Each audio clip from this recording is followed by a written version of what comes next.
Video में बोले गए शब्द वक्त द्वारा खुद के अपने व्यक्तिगत विचार हैं, जिससे पर्दाफाश लाइव न्यूज का कोई भी प्रत्यक्ष व अप्रत्यक्ष रूप से संबंध नहीं है। तो राम जी को नहीं भजता, चारों वर्णों चमार है। राम को भजने वाला उत्तम और चाम को भजने वाला नीच। मेरा मूल गोत्र है ब्रह्म गोत्र और मैं हूं अग्निहोत्री। अग्निहोत्री ब्राह्मण हूं मैं। हाँ बोलो बाबा जी, आप तो ओबीसी हो। ओबीसी वाले ऐसी तैसी कराए, ओबीसी वाले ऐसी तैसी कराए। मैं उनका धन्यवाद करता हूं बाबा रामभद्राचार्य का। उनका इसलिए करता हूं, शंकराचार्य जी का मैं धन्यवाद। सबसे बड़ी बात यह है कि उन्होंने इस चमार जाति के कुनबे को छोटे से बड़ा कर दिया। पहले चमार कितने थे देश के अंदर भाई? शेड्यूल कास्ट में 25% में 15% चमार, बाकी अन्य नॉन चमार। अब उन्होंने कहा कि जो राम को नहीं मानता वो सब चमार हैं। अब मुसलमान चमार, जैनी चमार, बौद्ध चमार, कबीरपंथी चमार, नानकपंथी चमार, रैदास पंथी चमार। अब जो राम को नहीं मानता, ये जाट जो आर्य समाजी बने फिर ये चमार, यादव जो अपने आप को कह रही है हम तो ललित सिंह यादव को मानते हैं वो चमार, ये जो भी राम को मतलब ये मान लो जो भोले की भी पूजा करता है वो भी चमार, राम के अलावा जो हनुमान की भी पूजा करता है वो भी चमार। तो जो राम को नहीं मानता वो चमार। ये सीधा सीधा हो गया। अब देश दो भाग में बट गया। रामभद्राचार्य के अनुसार जो राम को मानते हैं वो चमार नहीं है, वो ब्राह्मण है, और जो राम को नहीं मानते हैं, जो अन्य किसी को मानते हैं, बुद्ध को, कबीर को, नानक को, रैदास को, साहू को, तमाम लोगों को किसी को ही मानते हैं, वो सब लोग चमार हैं। और अब हमें खुशी है कि चमारों का कुनबा बड़ा हो रहा है। और अब हम इस देश के अंदर अब तक 88% कहते थे, अब हम 90% हो गए। ये जो रामभद्राचार्य है आंखों के अंधे हैं। इन्होंने मनुस्मृति नहीं पढ़ी, ग्रंथ नहीं पढ़े, वेद नहीं पढ़े, पुराण नहीं पढ़े, उसके बावजूद इनके कान में किसने भर दिया जातिवाद का जहर? जिसने, देखिए ये क्या है, आदमी एक होता है आंखों से अंधा, एक होता है अकल से अंधा। अब इसके अंदर 3 ऐब हैं। पहले बात तो आंखों से अंधा, दूसरी बात अनपढ़। जब आंखों से अंधा तो पढ़ा लिखा तो कुछ होगा नहीं, कोई यूनिवर्सिटी से PhD तो करी नहीं है, रतनलाल सर की तरह, लक्ष्मण यादव की तरह, रीतू की तरह है। अब तीसरा मनुवाद का जहर।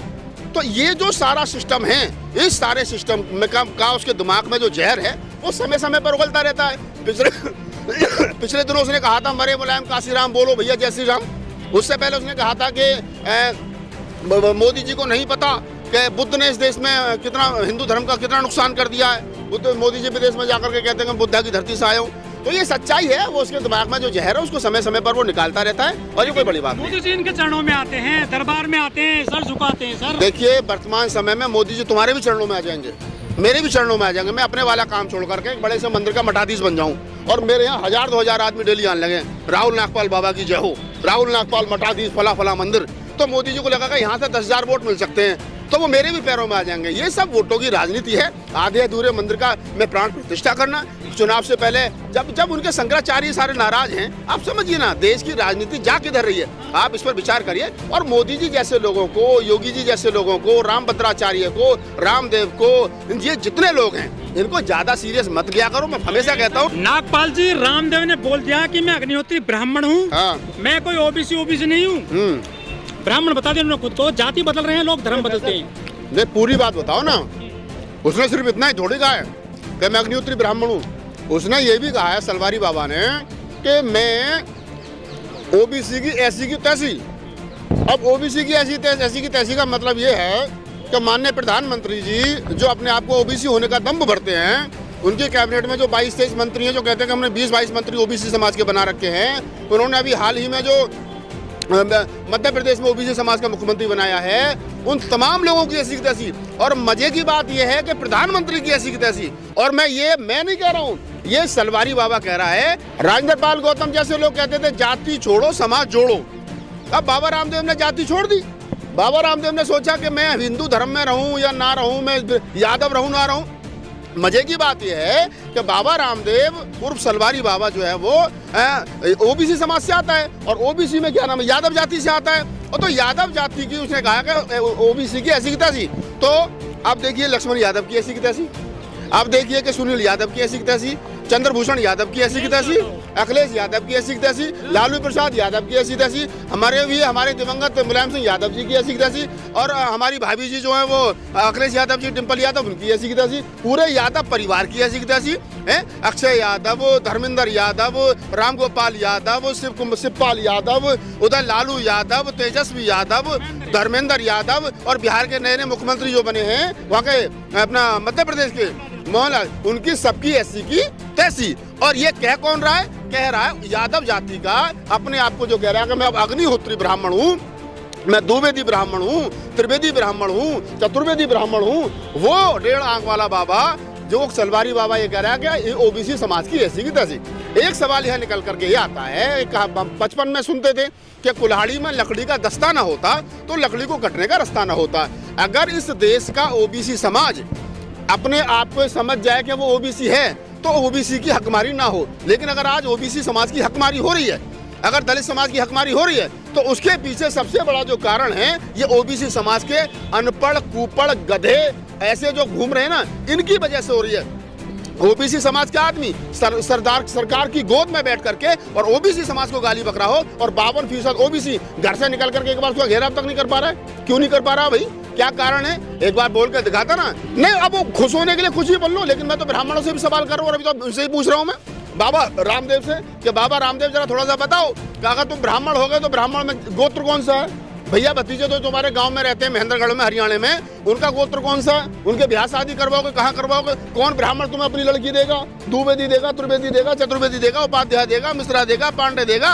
कौन देगा भैया? रे 20 बिस्वे वाले जनेऊ वाले ब्राह्मण तुम्हें कहाँ मानते, जरा बता दो। वसीम रिजवी भी तो बने ना। हाँ, तो वसीम रिजवी से ही पूछोगे बालकों की ब्याह शादी है नहीं है? कहीं ऐसा तो नहीं कि दोबारा लौट करके फिर यहाँ करके मक्का मदीना में माफी मांग करके फिर कहना पड़े कि मैं तो वहीं आके जहाँ से पहले चला था। देखिए, सच्चाई है, इस बात को समझ लो। इस देश के अंदर सच्चाई है, जाति है कि कभी नहीं जाती। ये जितने लोग जिनका सरकार इस्तेमाल कर रही है, SC ST OBC माइनॉरिटी समाज के लोग जिनका इस्तेमाल कर करके इस देश के अंदर हिंदुत्व स्थापित कर देना चाहती है, इस देश के अंदर एक विचारधारा स्थापित कर देना चाहती है, इस देश के अंदर इस देश का भगवाकरण कर देना चाहती है, इस देश को एक रंग में रंग देना चाहती है। अगर ऐसा पहली बात तो होगा नहीं, अगर हुआ तो याद रखना इसके लिए, इस देश के लिए, इसके लिए सबसे ज्यादा जो जिम्मेदार हैं ये सलवारी बाबा जैसे लोग होंगे। यही लोग होंगे जो RSS के इशारे पर बोल रहे हैं, यही लोग होंगे इस देश के संविधान के हत्यारे, यही लोग होंगे इस देश के समता मूलक समाज के संस्था के हत्यारे, यही होंगे फूले पेरियार अम्बेडकर की विचारधारा के हत्यारे। ओबीसी समाज के साथ दिक्कत क्या है? ओबीसी समाज में 1-2 जातियों को थोड़ा थोड़ा छोड़ दें, यादवों को छोड़ दें, थोड़ा मोस्ट बैकवर्ड को, साक्य, गुजबा, पटेल और इनको छोड़ दें। उनको छोड़ दिया जाए तो वो ज्यादातर हिंदू धर्म की चादर में लिपटे हैं। और वो अब 22 तारीख को जो राम मंदिर में प्राण प्रतिष्ठा होने जा रही है, उसके लिए दिए खरीद रहे हैं, उसके लिए क्या नाम है, घी खरीद रहे हैं, उसके लिए बत्ती खरीद रहे हैं कि उनको दीपावली मनानी है। अब सवाल जब ये है कि भाई तुम्हारा दीपावली मनाने से, मंदिर में जाने से, मंदिर में घंटा बजाने से तुम्हारा कुछ नहीं होना, तुम्हारा जब होगा जब तुम इस देश के सिस्टम में आओगे।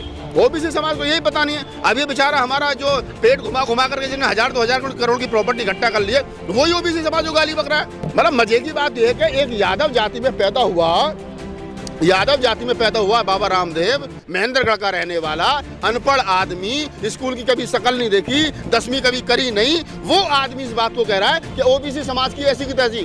तो मुझे तू बता फिर तेरी ऐसी तैसी नहीं है? हिंदू धर्म की जो उसने चादर ओढ़ी है भगवा कलर की, उसी से तो वो करोड़पति बना है। सही तो कह रहा है कि मैं ओबीसी की ऐसी कर दूंगा। मैं ओबीसी नहीं हूँ, मैं ब्राह्मण हूँ। देखिए, सरकारें आएंगी, सरकारें जाएंगी। ये जो वर्तमान में लोग रूल कर रहे हैं ना, इनसे पहले भी थे। एक उर्दू का शेर है कि तुझसे पहले जो एक शख्सियत तख्ता नसी था, उसको भी अपना खुदा होने पर इतना ही यकीन था। इस बात को समझ लीजिए कि जो लोग अपने आप को खुदा समझ करके बैठे हो करके सदैव वही रहेंगे, नहीं रहेंगे। इस बात को ध्यान रखिए कि इनके बाद में भी लोग आएंगे, इनसे पहले भी लोग थे। देश का लोकतंत्र था, देश था और देश रहेगा, और देश का लोकतंत्र भी रहेगा। तो ये सरकार की गोद में बैठ करके जिन्होंने 1000-2000 करोड़ इकट्ठे कर लिए हैं और ये अपने आप को अब मतलब बहुत बड़ा तुर्रम खां समझने लगे हैं, कुछ नहीं है। कभी ना कभी सरकार बदली जाएगी ना। पिछली बार सलवार पहन के भागा था, इस बार साड़ी पहन करके भागेगा, कोई बड़ी बात नहीं। देखिए, अब तक बोल रहे थे रामभद्राचार्य, अब तक बोल रहे और दूसरे शंकराचार्य, अब तक बोल रहे थे सवर्ण मानसिकता के लोग, लेकिन अब ओबीसी समाज का लोग अपने वालों को गाली दे रहा है। मैंने बताया ना कि यादव जाति में पैदा हुआ बाबा रामदेव, जिसने पेट घुमा घुमा करके सरकार के सारे 1000-2000 करोड़ की प्रॉपर्टी इकट्ठा कर ली है, वो अपने आप को ये समझा कि मैं बहुत बड़ी तुर्रम खां हो गया, जबकि उसे पता नहीं है कि कालखंड में जब कभी कहीं साहित्यकार को, इतिहासकार वर्तमान समय पर कुछ लिखेगा मेरे जैसा, तो फिर कहेगा, फिर बताएगा, फिर पूछेगा कि कौन था रामदेव। आकलन तो तब होगा ना, अभी थोड़ी होगा, 100 साल के बाद आकलन होगा। लोग ये भी कह रहे हैं कि क्या पता रामदेव की माँ ने उसके कान में बता दिया हो कि तेरी जाति ये है, उसको पता होगा ना। ये बड़ा सवाल है। ये आपने जो कहा कि हो सकता है रामदेव की माँ ने ये बता दिया बेटा तेरा पापा अग्निहोत्री ब्राह्मण था, तो ये तो भाई मैं तो देखो इस बात को नहीं कह रहा हूँ, अब आपने ये याद दिलाई है, तो ये बात हो सकती है। कई बार जैसे वो एनडी तिवारी का DNA टेस्ट हुआ था और बाद में पता चला था कि ये एनडी तिवारी का बेटा है शेखर, तो हो सकता है उनको भी अंदर से याद आ रही हो। थोड़े दिन के बाद में ये भी कहने लगे फलाने जो वहाँ के मठाधीश थे, हमारी मम्मी हमारे चाचा वो हमारे घर जाते थे, वो हमारी मम्मी वहाँ जाती थी, तो हो सकता है कुछ गड़बड़ रही हो, तो इसलिए वो कह रहे हो कि मैं तो अग्निहोत्री ब्राह्मण हूँ। द्विवेदी त्रिवेदी चतुर्वेदी उपाध्याय जी पांडे जी जो भी 20 का वो बता रहे हैं। ये बात पत्रकार बंधु आपने बिल्कुल ठीक कही कि अगर बाबा रामदेव ने ये बात कही है कि मैं जो है वो मैं ब्राह्मण हूँ, मैं ऐसी की तैसी ओबीसी समाज की, तो ये समझ लीजिए कि बाबा रामदेव के कान में बहता दी होगी मरती हुई अम्मा ने, कि जैसे फिल्मों में नहीं होता था, अमिताभ बच्चन की फिल्मों में निरुपमा माँ बनती थी, वो मरते टाइम कहती थी कि बेटा तुम्हारा बाप ऐसा नहीं ऐसे है, और वो बाद में उसकी एंट्री होती थी। तो रामदेव की जिंदगी में हो सकता है इस प्रकार के बाप की एंट्री हो, आर्टिस्ट आएगा और वो कहेगा कि ओहो ये है। आज अगर उसने ये बात कही है तो ये बात सच है, ये बिल्कुल फिल्मी सीन चल रहा है। हाँ बिल्कुल, बाबा ठीक कह रहा है कि मेरा बाप जो है वो ब्राह्मण है, मैं ब्राह्मण का खून हूँ, मेरे अंदर में अग्निहोत्री ब्राह्मण हूँ। देश में पहली बार कोई शूद्र मंदिर का उद्घाटन करेगा। ओबीसी है, शूद्र है, पिछड़े हैं मोदी जी। अब ये भी मैं कह सकता हूँ कि जब सरकार बदलेगी तो 4 शंकराचार्य जो नाराज है फिर ये शुद्धिकरण करेंगे, ये शुद्धिकरण करेंगे। जब ये मोदी जी प्रधानमंत्री नहीं रहेंगे और जब उनके हाथ में ताकत आएगी तो फिर इसी मंदिर का शुद्धिकरण किया जाएगा, जैसे बाबू जगजीवन राम के मूर्ति छूने से मूर्ति का शुद्धिकरण किया गया। जैसे क्या नाम है अभी वर्तमान में अखिलेश के यादव से गौमूत्र से क्या नाम है सीएम हाउस का शुद्धिकरण किया गया। तो ये भी दिन आएगा, आप और हम यही रहेंगे कालखंड में कि कभी ना कभी इस राम मंदिर का शुद्धिकरण होगा और ये शंकराचार्य कहेंगे कि ओबीसी समाज के मोदी ने इसका उद्घाटन किया था। 22 तारीख को दीपावली मनेगी पूरे देश में, दुनिया में 100 देशों में राम उत्सव मनाया जा रहा है, मंदिर सजाए जा रहे हैं देश में।